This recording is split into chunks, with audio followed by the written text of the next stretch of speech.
Планот на СДСМ не е да понуди проекти кои што ќе подобра животот на граѓаните, иако така им се викаше програмата. Тоа планот се состои од три дела практично: реваншизам, политички монтирани процеси и целосно партиско поклопување на институциите.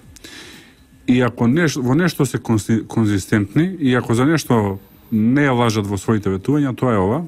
Тоа што ја подсетам, Заев за ова зборуваше уште пред некаде 4-5 години, кога кажа дека сеќа се избрка од чистачка до министер во Валандово на митинг и дека живи луѓе ќе јадат. Потоа истото Стево Пендаровски го зборуваше како кандидат за председател од 2014 година и еден континуитет кој што го зборува цело време и кој што сега си го кажуваат јавно секаде каде што имаат можност. Проблемот е што ќе се случи со Република Македонија и со институциите.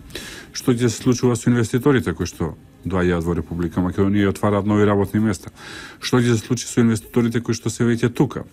Што ќе се случи со македонските бизнисмени кои што инвестираат во Македонија? Што ќе се случи со големите капацитети? Што ќе се случи со малите и средни претпријатија? Затоа што ако има една ваква правна несигурност и ако има еден ваков реваншизам, тогаш никој нема да се осмели да инвестира, што значи дека економската активност ќе падне и животот на граѓаните ќе паѓа, што е целосно спротивно на она што го ветуваат.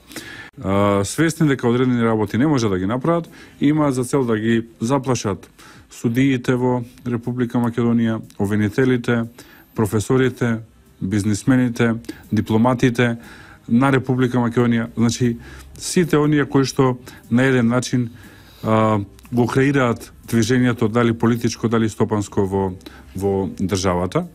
Но мислам дека и тоа нема да им помине, затоа што веќе, иако сме млада демократија, доволно има поминато да луѓето можат да ја направат разликата.